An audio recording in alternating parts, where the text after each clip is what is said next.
Welcome to The Source with your host, Dr. C.T. Curry, and co-host Coby Owens. News all across the nation. The Source. Stay in the loop in the city of Wilmington, Delaware. Work together for change in the community. A call to action to find the resources. The Source, the latest in news.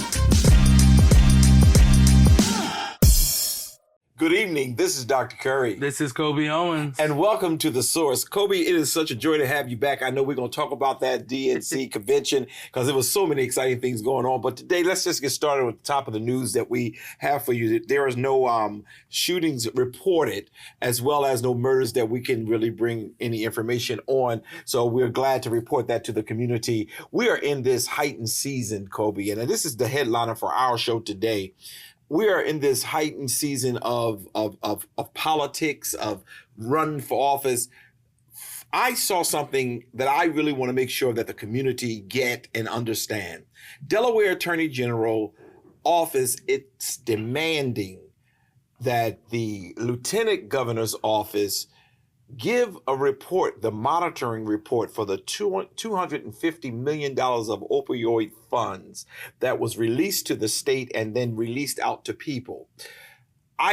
There's so many ways I want to go with this. I want to take my time with it, but where I'm shocked, I'm just literally shocked that the establishment would dare to ask the establishment during a political season to give information that's really going to be damaging.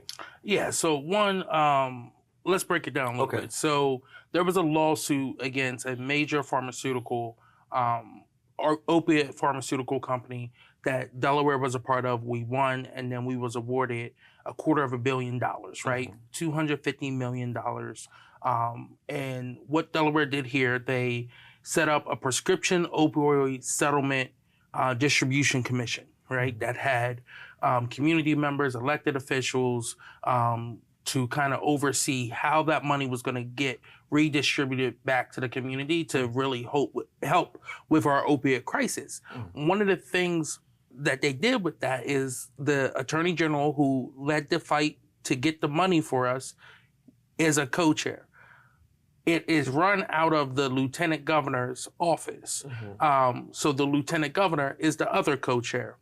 Because it is overseen by and operated out of the Lieutenant Governor's office, the Lieutenant Governor is the one who has access to monitoring the information surrounding the money that has already been distributed. So as of this month, about $13 million has been awarded to different nonprofits and groups throughout the state of Delaware in regards to this money, right? 13 out of 250 million. It's supposed to be there over the next 10 years. They give out about 15 million per year, right? So again, it's a huge settlement. And I don't know if the commission was set up correctly to kind of oversee this much money being given out.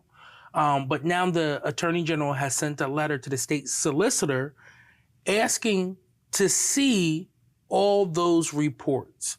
And what should be in those reports are the amount requested by an organization, the amount received by an organization, the budget to how they were going to spend this money, and why this organization should receive opioid money. What is their history working in this field, right?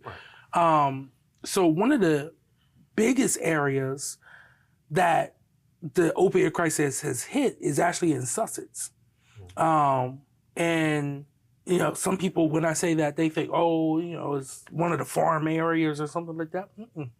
It's the beach area. Where people have a lot of money. There's families, whole entire families who were addicted to opioids. Father passed away, the mother and the children are still hooked and trying to get rehab right now. So there are a lot of people who truly need help with rehabilitation, getting back on their feet, all across the street all across the state from all backgrounds. So it is concerning that some organizations may not be working in that field but have received that money. Right. And then, of course, from that, it goes to what is the true intention of them receiving that money if they aren't doing that work. So go ahead. You go ahead. Well, I think that was a very good explanation because you gave the viewers an opportunity to hear, the whole background, and that's critical. That is not $250 million we're talking about in total, but that was the award. Correct. And then now we're talking about $14 million. You said $14 million. And the Attorney General's office is the co-chair who is responsible, which, is Bethany Long Hall. I think her name is. Long, okay, yeah. I say that on purpose because I want to make sure I say her name right since everybody else can say Kamala's right. And where I'm concerned is for there to be a demand, why should, and I'm asking you, you may not have an answer to this, why is it that this have to be demanded and it's not just been requested just recently, it's been requested a while back and the information have not been given? If the setup is done like you just laid it out, simple, this organization requested a certain amount of money. The attorney, the lieutenant governor's office did the investigation to see if or not they did any work in it. And if they did, then they awarded them that money. And then now we're getting our reports. It's very easy. 1, 2, 3. Why is it that it's taking so long for those things to happen? So again, that is based off the lieutenant governor's office. I believe that Sandy Holloway is the executive director of the commission, the person who's actually doing like the day-to-day management of the paperwork for the commission. They have not given access to the DOJ to Kathy Jennings, and I know at least back in July, early July, it was reported that it had been requested from the DOJ and they still haven't received it. Why they may not have received, I cannot answer that question whatsoever. Who appointed Sandy? I'm going to make sure our viewers are following this. The commission. Okay, the commission appointed Sandy, and the lieutenant governor's office is a co-chair with the attorney general's office. Okay, yes. So what role in letting her stay after? Who should have got? Who would be the person or group that would remove her if she's not responded thus far? So that would be the commission again. Okay. I don't know if it would be a majority vote or 2/3 vote. Who would call for the vote? I believe any of the commission members can call for it. It just has to be seconded. So does Bethany get? And I'm grilling you right now, and I ain't gonna give you a time to think too long. Does Bethany? Because I'm concerned. I'm gonna tell you why I'm asking these questions for those of you who are watching us today. I'm concerned that we're getting ready. We have the establishment who's fighting against a person who has a proven track record, in my opinion.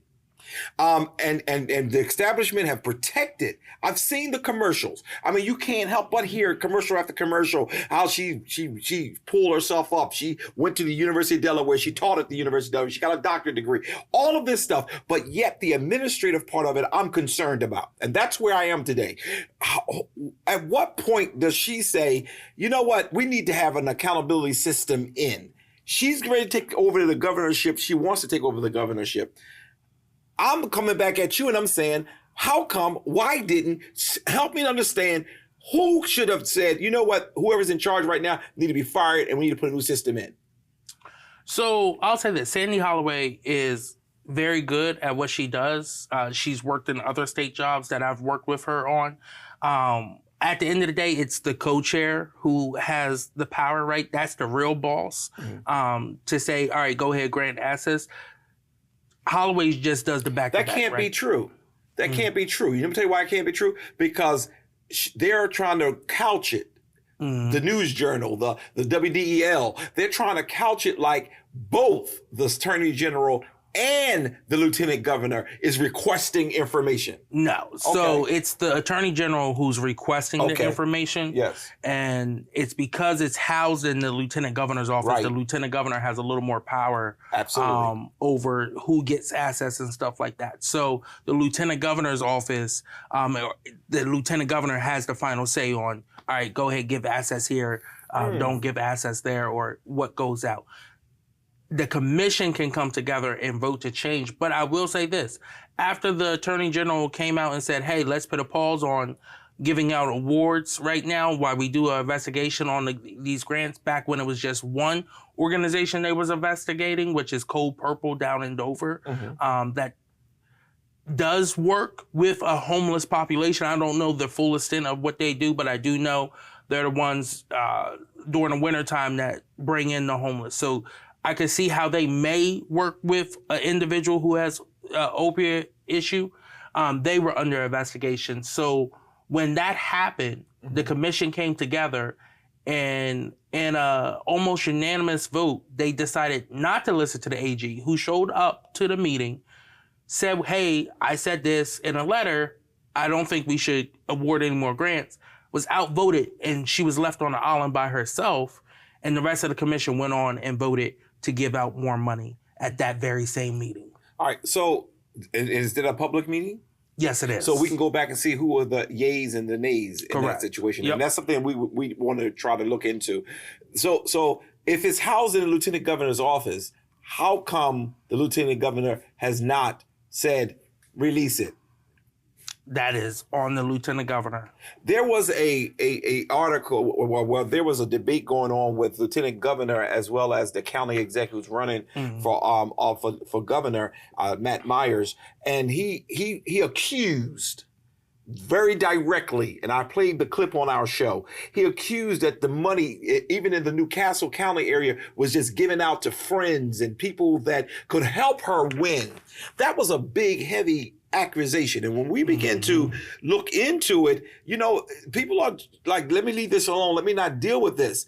But wouldn't it be smart on Bethany's part to just release it so she can prove that it's not true? I didn't give this money to people who didn't deserve it. What is the whole, why does people, let me change it for back like you're the person who knew her brain. Why do people, in your opinion, hold back information when it's requested? Because sometimes, one, transparency is something that has eluded public officials for a long time. I don't care what anyone says. Almost no public official has been as transparent as they try to say they are. And this is just my opinion, what may be wrong, there may be some incomplete paperwork, right? But if, honestly, at the end of the day, if you can show intention was to actually do the work that's needed, you can work around that, right? Be honest about it. Say, hey, we may have skipped a few lines, but be honest and be like, but we know the work they do. We know how important it was. We knew we needed to get them money because they was in a financial crisis. If that's the case, just say that. If it's something else, then look, you thought you could get away with it. You got caught. Just own up to it, because you're just making it worse. And again, like I said, it's not just regular people on this commission. You have State Senator Stephanie Hansen on this commission. State Senator Brian Richardson on this commission. State Representative Kendra Johnson on this commission. State Representative Michael F. Smith on this commission. You have Tammy Anderson from the University of Delaware. You have Kenneth McLaughlin, the police chief of Ocean View. You have Todd Lawson from Sussex County. Kenneth Dunn from Newcastle County. Rita Landgraf, who used to be transportation secretary, I think, or health and services, who now works at the University of Delaware.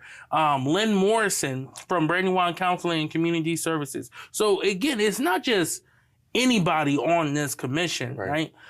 These people have experience working in this. So I would hope that they are at least looking at it. And I think there's actually a subcommittee somewhere. Who appointed, I know you're looking real fast while you're talking, who appointed this commission?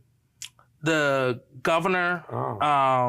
And I think, so the governor had some appointments, as well as the Speaker of the House and the President Pro Tem of the Senate. See, what those of you who are watching, grilling Coby because he understands the dynamics, okay? He can't answer for people.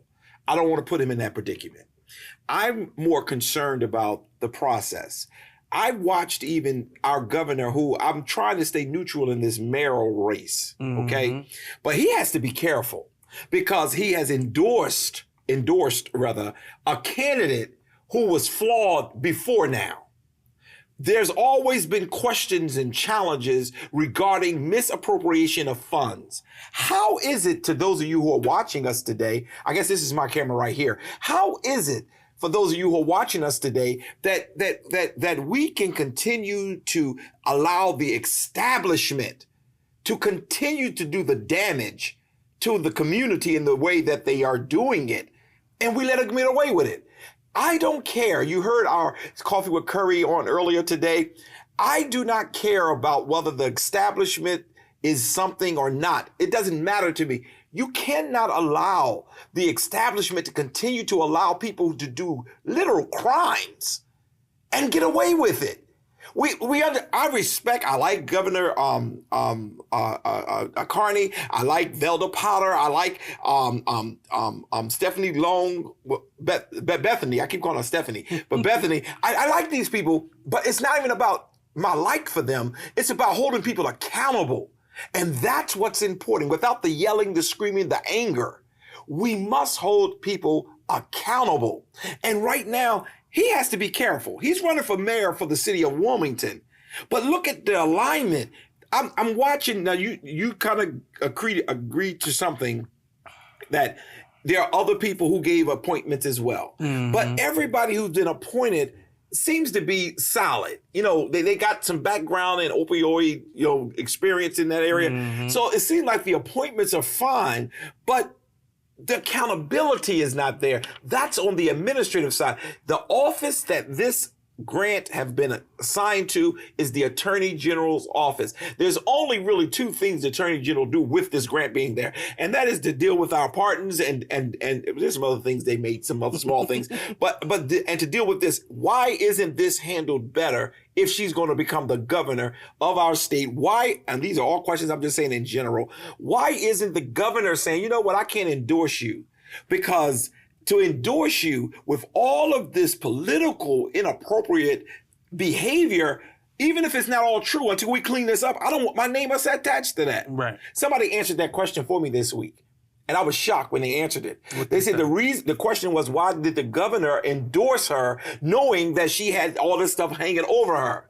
And it's because it's called political favors. You take care of me today, I'll take care of you tomorrow, regardless of how it looks. This is not good if he's in a race in Wilmington against a person like Velda Potter, who is really a no-nonsense person who really have been trying to do everything she could to give back to this community. I'm concerned, Coby. I don't know how to handle. I can't wait till this election is over so that we can be more blunt in our conversation than y'all can, because I'm going to say what I believe. But this grant right now is supposed to help those who have been harmed, those who are addicted.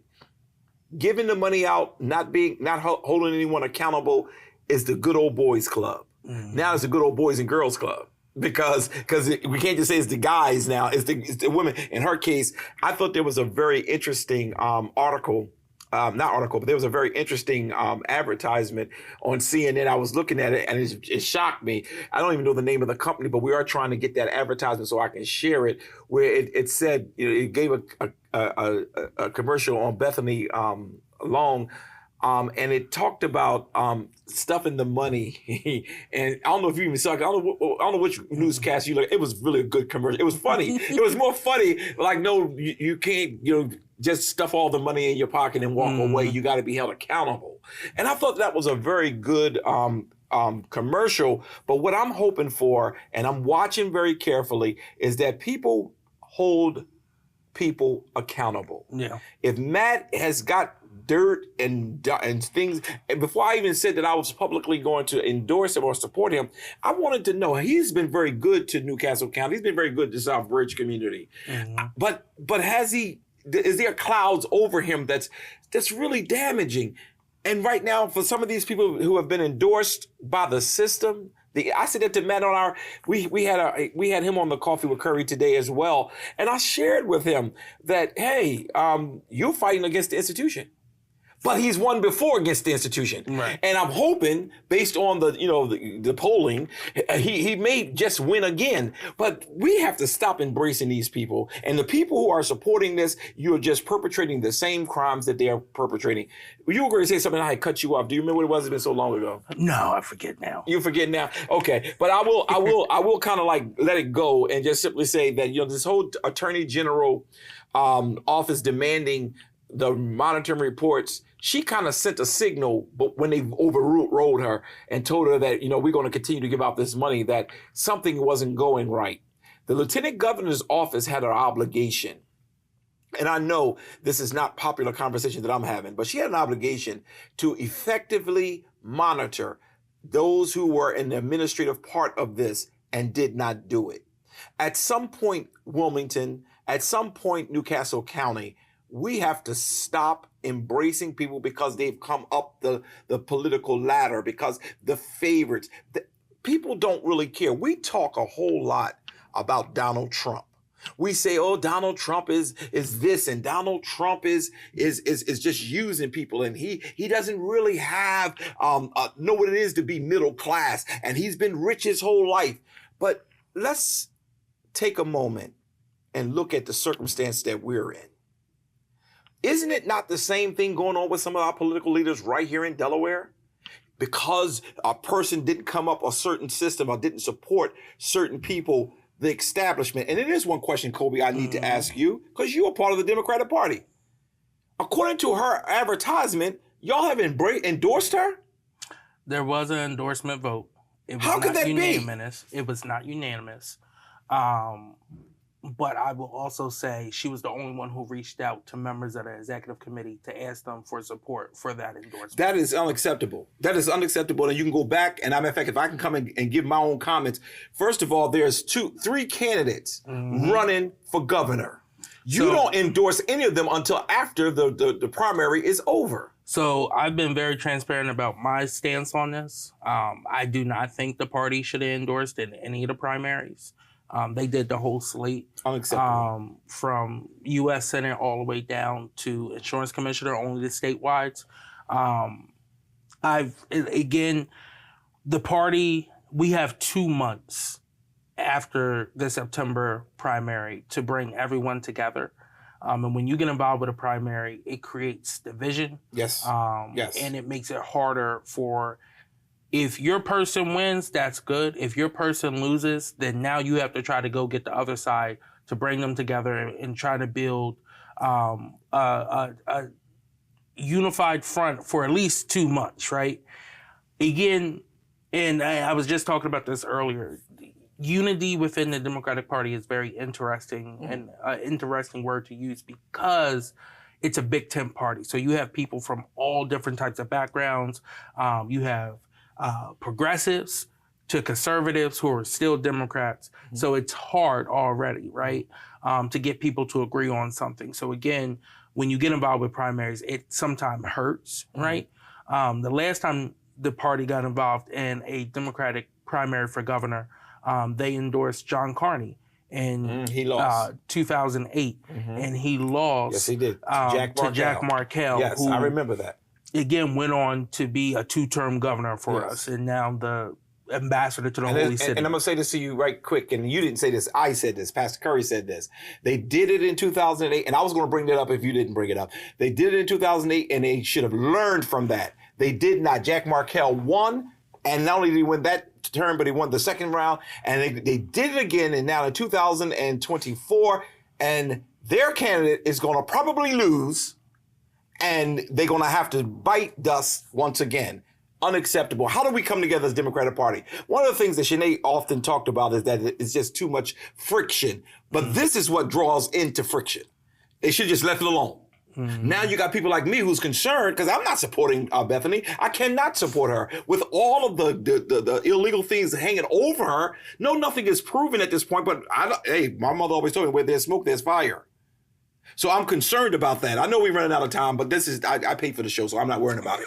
I'm not worrying about it at this point. I'm more concerned about this as a major issue. I did cut you off, but I'm more concerned that y'all made that decision, and I'm not happy about it. Yeah. So again, Bethany's been endorsed by a lot of people, a lot of different groups. And like I said, I did not believe we should be endorsing any of the primaries. I did vote in favor of endorsing Lisa Blunt Rochester for U.S. Senate. I actually made the second on the motion. One, Lisa does not have a primary. And two, there is a historical aspect around that as well, too, right? That I've been talking about for a very long time and wanted to elevate that. And Lisa has done good by Delaware, being the lone congressperson, which some days is probably very stressful down there in that chaos. So I've been very transparent with people about where I voted. And then I abstained from voting in the rest of them because September 11th, when people are going to be remembering what happened in New York and D.C. and Pittsburgh, I'm going to be in the war room figuring out how we bring people together so that we win in November. We cannot take it for granted. We are the home state of the president, which means there's more eyes on us than ever before. There's more dark money that's pouring into this state than ever before. These are the most expensive races, statewide races that we've ever had, right? So the Republicans are going to make a well-ditched effort to try to flip some seats here to one last embarrassment to President Joe Biden. We have to be prepared to make sure that does not happen. And I give credit where credit is due. They have recruited some good candidates to run. For U.S. Senate, they have someone who can self-finance. For governor, they have a representative who can cross party lines and get that crossover vote. For lieutenant governor, they have someone who has worked in the GA for a long time. Again, so even though I may not agree with them on policy, you have to recognize game and understand that you need to take them serious. So you need to be ready to do anything in your power to come out that very next day to make sure y'all win. And that's why I haven't publicly supported any of the statewide candidates other than Lisa Blunt Rochester.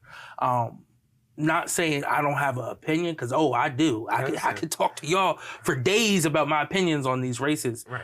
But I also know the influence that I have and that I need to help bring people together right away. Right. But that's the right mindset. That should be the mindset. We stay out of it until after the primary. When the primary is over, let's jump in full force and let's attack that which is coming up against us, which is the Republican Party. Question about the Democratic Party in Delaware. Yes. How do y'all get elected? So every 4 years, right after the presidential election, so 2025 is the next one. In June, state party leadership is elected by a little over 400 delegates throughout the state. It's allocated based on your representative district. So we have 41 different representative districts based off Democratic registration, turnout, and based off of that, there's a formula that estimates how many delegates. So for the first district, we usually get like 15 to 17 delegates. For the 38th, which is the least Democratic district in the whole state, they get a minimum of 4. So everyone will get a minimum of 4 spots. And we got to get to the Coby corner. We'll be right back.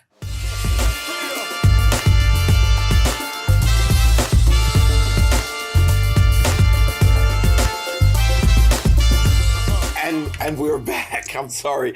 Coby, let's see what's going on with the Coby corner. Yeah, so first off, early voting has started here in Delaware. Excellent. So again, it's been a long battle. There was a court battle. The Superior Court judge had said that we could not have early voting, and then about a month and a half ago, the Supreme Court took a vote in a 5-0 decision, decided that we could have early voting here in Delaware. So what does that mean, right? So early voting means that based on your county, right, you can go to any of the polling places in your county and you can vote for your ballot, right? So how it's broken up, everyone lives in an election district. So based on your address, that's what election district you're in. That's what ballot will be pulled for you. So one of the closest polling place to me is the Pal of Wilmington, right? Literally right down the street from my house. So my ballot will come up for the first district. But let's say I just happen to be in Newark, or I happen to be down Middletown at the Apo State Service Center.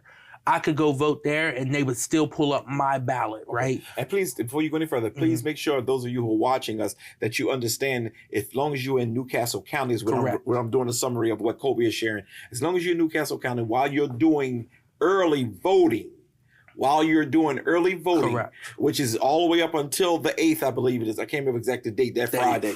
The 8th, you can go anywhere in Newcastle County, present your ID, and they will pull up your personal ballot. Is that what you're saying? Yes. All right, I'm sorry. So the locations in Newcastle County are the Apo State Service Center, the Christiana Crossing, down at the riverfront by the ShopRite next to the Wingstop, Claymont Community Center, the Department of Elections Warehouse in Newcastle on Lisa Drive, the Hudson State Service Center out in Newark, and then the Pal of Wilmington, 3707 North Market Street. If you're in Kent, Crossroads Christian Church, Favrika Senior Center, Harrington Parks and Rec, and the BPOE, or your locations down there. And then in Sussex County, the American Legion, Post 28, the Department of Elections Warehouse in Georgetown, the Department of Elections Warehouse in Seaford, Ellensdale Fire Hall, Laurel Fire Hall, Margaret H. Rollins Community Center in Lewis, Millsville Community Center in Millsville, and Roxana Fire Hall in Frankfort, Delaware. Okay. So those are all the early voting places. Again, it's by whatever county you live in. So if you have to go to Dover for the day and you live in Newcastle or Sussex, you cannot vote in Dover. You have to go back to your home county. That goes until September the 8th. Now, starting on the 28th to the 31st is 11 a.m. to 7 p.m. Then on September the 3rd, they're off for 2 days because of the holiday. September the 3rd, 11 a.m. to 7 p.m. again. And then September 4th, it is 7 a.m. to 7 p.m. And that's, how they will go for the rest. And then they'll shut down for September the 9th so that they can move the machines to the regular voting places. And then you'll have September the 10th is the last day to vote. Again, I want people to get out there. I want them to vote. There is, if you live in Wilmington, there is a Rock the Vote concert that is happening on September the 4th, 5 p.m. to 8 p.m. It's going to be at the Freedom Center at One Village Alliance. Again, there's, just come out, be aware. But again, it's fun. It's trying to encourage young people to use early voting as well, too. We have a lot of work to do in this state because not a lot of people know about early voting. This is a test run for the general election. It is safe. It's secured. It's just like if you're voting any other time, same machine, same ballot and everything. It's just you go to a different location most likely than your regular voting place. Are they going to have our souls to the polls this year? There is talks for the general election. I think people are trying to pull it together for the primary. I think they may have started planning just a little late because of the decision. But definitely for the general election, there's going to be a real effort to get people out and ready to go for that. Okay, gotcha. All right. But again, this is another tool that we always talk about, expanding the opportunity to vote. Delaware is not one of the states that give you the day off for election day. Yeah, and I think State Representative Stephanie Bolden, she has a piece of legislation that they keep either not passing it or putting it to the side, and we're going to work very hard because we should have that day. We should have that day. So, and we also don't get paid time off. So, you are supposed to be given, I think it's 2 hours to go vote here in Delaware. I don't know how well that is honored by a lot of business owners and bosses. But early voting gives you the opportunity to vote on the weekend. It gives you the opportunity to vote leading up to that.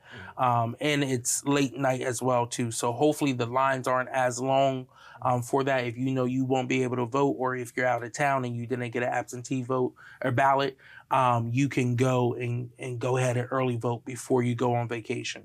I got you. Okay. All right. So again, I just wanted to talk about that because of how important that is.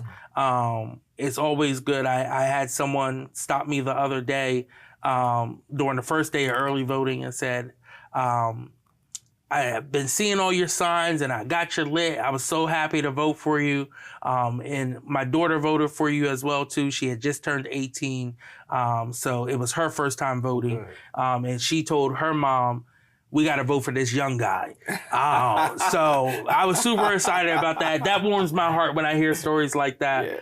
Ageism, but we'll let it go. We'll let it go. Go ahead. Hey, there's first time voters of all ages. I listen. But again, with stories like that, and then coming home from the DNC, where again, it was, for me personally, it was very inspiring. It was very busy. I had a ton of meetings while I was out there. I had a ton of interviews. I was completely on E coming back on that flight home. Wow. But it was worth it, right? So one, everyone got to see the amazing speeches, and I know I may catch some flack for this, but me personally, I think the best speech of the entire DNC was given by Michelle Obama. Oh yeah, a lot of people go there. Okay. She is, when President Barack Obama was a U.S. senator, and even when he was a state senator, he was an amazing orator. And there's not many people who can one-up him. Yeah. And he's married to one of those people who can. Yeah. Oh, yeah. She has the power to just capture everyone. And when you look at it, there was protests out there. There was individuals who, were protesting for Palestine, individuals who were protesting for other things as well, too. Everyone listened to Michelle. You didn't hear anything in it. Everyone was glued. Like mom in chief. Correct. Yeah. And I've been to a convention before. My first convention was in 2016. And the Sanders delegates were not happy that Hillary had won. And that was when the whole DNC controversy, the emails got leaked and everything. And that Hillary had got questions to the debates leading up to it and everything. So people were very upset. And the only speech that you didn't hear a single boo, a single yell, chant, or whatever was Michelle Obama's then. And for her to come back 8 years later and do it again, and really double down on the fact that, and I joke about it, because in 2016 she said, when they go low, we go high. This time she said, she didn't say go lower, but she said sometimes you got to meet them where they are. And that's because it's not about just electing a Democrat or Republican right now. It's literally about a man who is saying that he's going to get rid of our Constitution and create a dictatorship. We're not going to have to vote anymore if he wins. It's about a man who is saying that there's going to be an all-out war if he loses. And only Jesus, if Jesus was count the votes, he automatically won. Right. It's about a person who has taken away reproductive rights from young women. It's about a person who wants to throw out black and brown people because they think they're all undocumented, going all the way back to when he asked Obama, let me see your birth certificate. It's about a man who has committed so many crimes and gotten away with so much, who was just indicted yet again for trying to overturn our election and trying to push for the Secretary of State of Georgia to find unreal votes. But yet they say it's Democrats who are doing that. And then after Michelle and after that powerful speech and after how she eloquently pitted that we need to fight, we cannot take it for granted. The next night, Bill Clinton spoke. Yeah, he did a very good job too. And Bill even was spoke shocked. about, he went off script. The teleprompter froze and everything. He went off script. He talked about, yeah, my wife ran in 2016 and we ain't take it serious. Let's not do it again. Which was shocking. And I know he probably got yelled at when he got home, but, no, but he didn't lie. It's real. It was the truth. It is real. They took things for granted. Yeah. I am not one that believes polls whatsoever because I know how they can be manipulated to a certain base. So again, you got to run every state like you're down, right? Even in the safe blue states, right? You got to run like you're down. She learned that. And then Thursday night, for the whole time the stage had been blue. You know, people were wearing white and everything. And just the optics of it. She came out, the Vice President Harris came out and gave a speech that wasn't attacking, but it laid out who she was for the people who didn't know her, why she's fighting, and how she's excited to be where she's at now, but she knows that in order to get to the next place, it's going to take all of us coming together. So I think the backdrop being gold, the black outfit, it just all, for someone who's a policy wonk and watch C-SPAN all the time, I've seen her give multiple speeches all the way back to when she was AG. I was there in the room when she became the first black woman in almost 20 years to sit on a judiciary committee. And Cory Booker also joined her that day as well, too, as a sitting member of that committee as well, too. I saw how she's grilled others and how she grilled Trump administration people. That was her most powerful speech. And it was just a whole different aura around her that night. And I'm not one to talk about crowd sizes, but President Barack made fun of Trump's obsession with crowd sizes. He just said what was on people's minds. Go ahead, I'm sorry. But Donald Trump is so obsessed with that, but yet she's pulling out people who have not been excited to vote. Right. They were going to vote for Biden, or maybe they weren't. Right. But they are fired up to get out there and volunteer work. We got over 250 people signed up to volunteer here in Delaware for her campaign while we were out there. Like, that's almost insane. We had people who knew Joe Biden here, but they weren't signing up to volunteer to help, you know, make phone calls into PA or into Georgia or North Carolina. People are fired up to make sure we win this. Yeah, and I believe that we will. You know, Coby, I had an opportunity 2 times that I was watching. I'm not as fortunate as you to go to the Democratic Convention. I don't even think I want to go to the Democratic Convention, but it was a time to remember, and I do remember. I do watch them every year, every 4 years, and I saw you. And I said, there's Coby.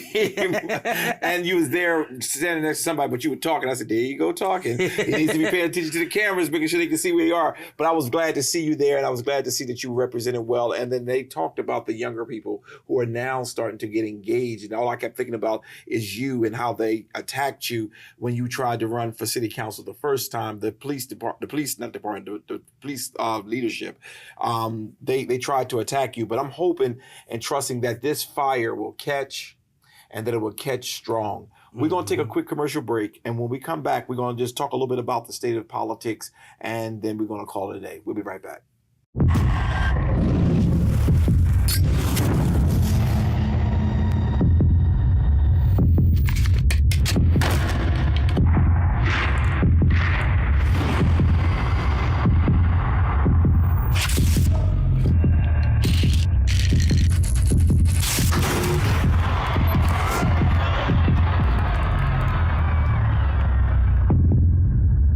Go to OperationPrevention.com and start the conversation today.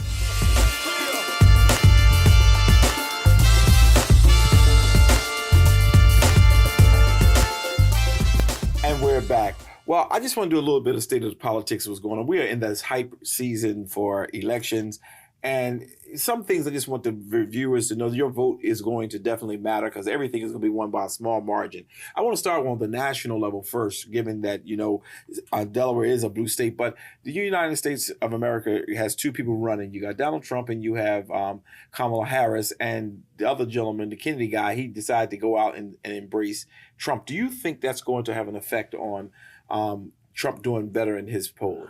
No, I think Kennedy was pulling from the Democratic side. Once Biden wasn't on the ticket anymore, he saw his support kind of start to diminish. And he's grasping for straws. He wants a cabinet position. I think it's not going to change too much.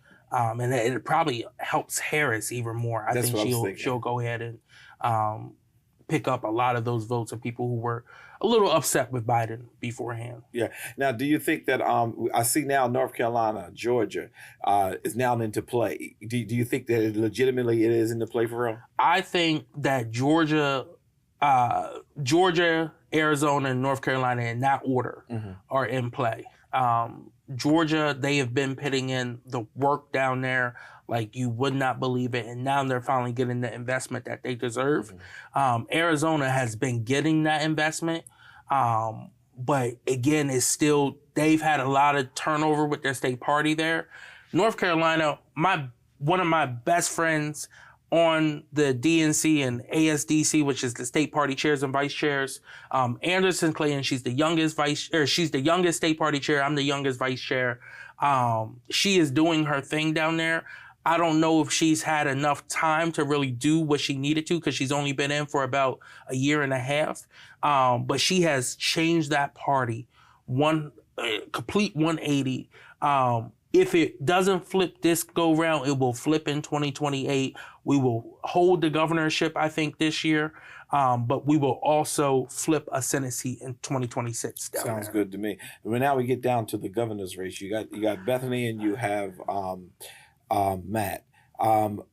The polling, Matt was on our show earlier today, and he shared that the polling is now leaning towards him. Correct. But, and he was quick to say he doesn't trust the polling. Yeah. He wants every person to get out. How are you hearing on the streets? Do you feel that that's really going that route? Yeah. So, I mean, his support has definitely grown over the last few months. Again, he has probably the largest war chest for governor in the last 2 decades. And he's not even the establishment. Correct. Unbelievable. He's a good fundraiser. You can't knock him. He's a good fundraiser. I will say this. The polls, if you look at him, he's at 27%. Bethany's at like 19%. There's still like 30-something% of undecided voters, right? Yeah. There's still a lot of people who have no clue who they're going to vote for. And then you also have Colin O'Mare, who his support has grown as well, too. So it's still kind of wide open. It's not necessarily in the margin of error, but those undecided votes are going to decide who's going to be our next governor. Yeah, and I just hope everybody will pay attention to not just who, because they like maybe a certain person who's supporting her. At this point, it's about the integrity of the person. It's about the character of the person. It's about making sure that this person will be able to be a governor for the whole state, not just a certain party or a certain fraction of the state. But I'm with Matt. I'm going to keep saying that. I'm with Matt, and that's how I'm going, and I'm not going to hide that. Lieutenant Governor, now I'm only concerned Sherry is going to win. I'm going to continue to proclaim that. I'm going to continue to share it. The concern that I'm running into is that the woman, Debbie, her soror, I'm going to say that again, her soror jumped in the race, and her jumping in the race, she's going to take some of that vote that would be towards Sherry. But what are you thinking? Absolutely. I mean, whenever you have two people of the same demographic, and for this one, you really can't get any closer than they both being Black women, they both being from Newcastle County, they both being AKAs, both being HBCU alums. It hurts, especially when it's not a one-on-one. It is a 3-person race, and it's someone who does not fit that criteria that I just read down, who's also running, right? Who would have their own base as well. So again, when you don't have unified fronts like that, it brings opportunity for vote splitting.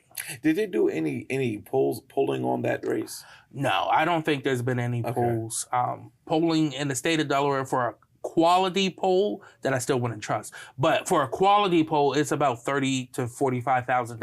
Okay, I got you. And again, I believe Sherry is going to win. I'm supporting. I'm very much there with her. I'm waiting for the party so that we can see the pastor dance for the first time. But I'm just concerned, and I think we have to start coming together and stop allowing the party to run people against people so that the establishment can get in. Mm-hmm. Pay attention to what I just said. Sometimes the party run people against people so that the establishment can get in. That's why I've got some concerns. But when this whole election season is over, I'm going to share some stuff that I'm very, very concerned about.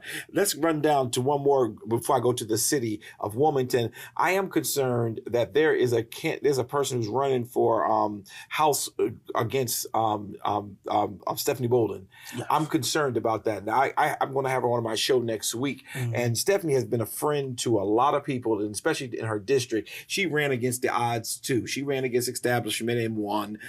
Stephanie has been there through thick and through thin, doing what she needs to do. This person puts out some damaging things to try to make it look like she was really a part of the establishment. I don't know if you saw that it was a piece of literature that came out that he tried to put out to say that she was not legit.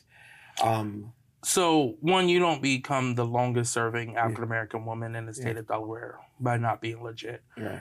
When you look at what she has done, she has been a fighter for public education. Mm-hmm. She has been a fighter for foster care and senior rights here in the state. But also expanding the SEED program to allow our students to be able to go to a public university almost free of charge or free completely, is something that is going to have a ripple effect on generations, right?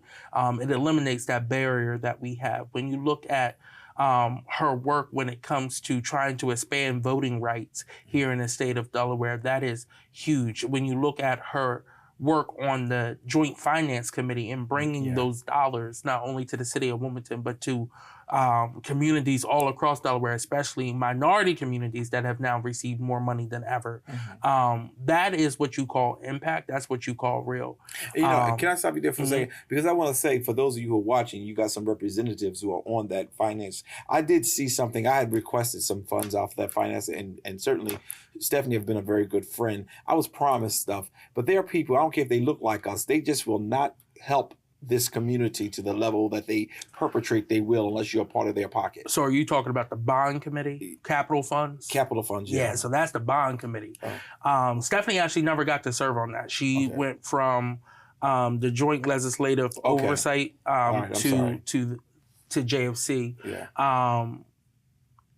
Now, the people who have served on bond, those are the ones who oversee just the capital, like building projects and stuff like that. Right. And we'll deal with that later. Yeah, but again, she's been ingrained. She loves this community. I've been in the car with her when she's pulled up on people who were selling drugs on the corner, and she's yelled at them across me. I'm like, well, hold up now. Well, she's that woman. I mean, they know her and respect her. She's old school. Yes. But they respect her. A lot of them, their parents were her students and everything. So again, the person who's running against her, she beat 60-40 last go round. It was a very low turnout, but again, I think she has the community support behind her that she needs. And we're gonna, and I'm definitely with Stephanie. I'm definitely with her. I am too. Without any questions about that. Last but certainly not least, and we ain't got that much for time because I don't want the producer coming over here telling me I'm going over the time again. Listen, we got the city race going on with the mayor. And we have Velda running as well as we have John Carney running. I've been watching the debates. She seems to be very comfortable with presenting her position. Even when I interviewed her on our show today, she seemed to be very clear and not trying to do it. But she answered something for me, Coby, and I got to let you go, that really shocked me because I was trying to be slick. I was trying to ask the real question about her husband's involvement, because there are some people who had some concern that he would become the mayor as opposed to she, and she attacked it right on. It stunned me a little bit and said, absolutely, we've been married 44 years, and I'm not planning not to be married to him. But all decisions that have been made by me. She was very clear, and that nothing will change. And I appreciated that, because she could have tried to skirt it. And I've noticed he's not been around to a lot of the events that she's had, just to make it clear she's her own woman. And I thought that was very telling and very good. Yeah, I will agree with you on that. At the end of the day, we never ask any of the male candidates. Like, will your wife be running in office, right? And I mean, don't get me wrong. Some of the guys who have run for office or currently in office, their wives are a lot smarter than them and have better jobs than them, right? They made the smarter decision in not going into politics. So again, I think it shows it's sexism in things like that. You shouldn't attack a woman candidate because she's married to someone. You shouldn't attack them if they have kids as well too. That's another thing. So again, you see that come up in politics still, 2024, right? That's something that I don't think is fair. Run against someone on their policy, run against them on their merits. Keep it to the person who's actually running. Don't make it about the family. I got you. And last but certainly not least, we talking about the city council piece, and I'm gonna be very straight with you, because we ain't got any more time, and the producer continues to tell me you're running over your time, so the commercials won't be able to be played. But listen, today I'm wearing my Coby shirt officially. I got a shirt. I got something out of the deal. But you know what I really want out of the deal? I want to see Coby in victory. I want to see him. He's here with me every week. We disagree with sometimes because he's that liberal. I call him the liberal man. I'm the conservative on at this table. But Coby has been there. He gives us the information. He represents us. He gives the knowledge. Please, those of you who are watching, First District, let's show Coby how much we appreciate what he does. I am definitely going to be with Wayna. These are my what do you call them? The at-large group. I am definitely with Wayna, who have served this community for over 35 years. She's done what she needed to do to support families, to support individuals, give them the resources, or direct them to the resources that are needed. I'm with her. I'm with Tish Bracey. I am with her. Her family has a strong root in this church. But beyond that, she has been there. She has served so many others. Now she's going into that part where she wants to be a part of the elected official. She's always made the elected officials look good. Now she wants to be a part of, elect me to be me. She was appointed. Now elect me to be me, and I'm looking forward to that. And then my good friend, the Kappa guy, I call him, brother Alex Hackett. He graduated Delaware State University. Good guy, genuine. We had his nephew on with him, and he's just, how can I help? How can I be a blessing? These are the individuals we need to get the city council turned around. There's so much self-interest, so much personal interest that's going on, that it is time for us to just do a shift. It's time to do a shift in our politics. I hope and trust that you will give me the respect and say, you know what, let me just give this person a look. We can't keep electing people who are doing the exact same thing. It's time for a shift in our politics. It's time for a shift on the council. And I think, honestly, if we can get these three, in my opinion, these three at large, Coby, there too, man, that's half of your battle being won. We put the right mayor in there, get these candidates doing what they need to do. I believe without a shadow of a doubt, everything is going to be good. So, Coby, I'm going to start wearing my shirt, but I'm afraid of one thing. Is it all right? I mean, do you want me to stop wearing it? Because I don't want people to say, no, I don't want to vote for Coby because of Curry. But you sure I can wear it? Yes. Okay, because you don't mind telling me no and everything else, because you like to fuss with me. and we fuss. We don't cuss, but we definitely fuss. We got rid of Jay because he's the cusser. But we definitely disagree with each other. But at the end of the day, I believe his heart is where it needs to be. And I want you to support. Please make sure you're supporting Wayne. Please make sure you're supporting supporting Tish. Please make sure you're supporting Alex. And do not forget Sherry. Sherry. I want you to say it 3 times. Sherry, because that's one of my favorite people. And I really have grown to understand nobody put more legislation out there than she did. Don't forget about Stephanie Bolden. I think she is the winner. And Matt Myers, I put his sign in front of my house. Now, everybody in my community have their Matt Myers signs out because, it takes one to be bold enough to say, you know what, I'm going to go against the establishment and I'm going to take a chance. And I hope that you'll do the same time. Coby, that's all I have for you. Is there anything else for today? That's all I have for today. If you are going to early vote or if you're voting up on September the 10th, let 3 people know that you're going to vote and who you're voting for and tell them to come out. Let them know in your neighborhood so we can get this done. And if you're not voting for the people that we said that you should vote for, don't tell them who you voted for. Just say, I'm going to vote because I really want to push these individuals so that we can have a good election. We got one more week before, one more show before we get there. Next week, I'm going to bring Coby on. I'm also going to bring on, it was one more guest I said I was bringing in next week. Oh, and I'm bringing in, I'm my good friend, sister Bolden. Stephanie Bolden is going to be a part of our show, Coffee with Curry, because I want to make sure that I get all of the good folks on the shows before the election so that you can make sure you get a chance to hear them, see them, and support them. Until the next time, God bless. Take care, y'all. You've been watching The Source with host Dr. C.T. Curry and co-host Coby Owens. Tune in every Sunday at 5 p.m. Thanks for watching, and don't forget to subscribe for the latest episodes.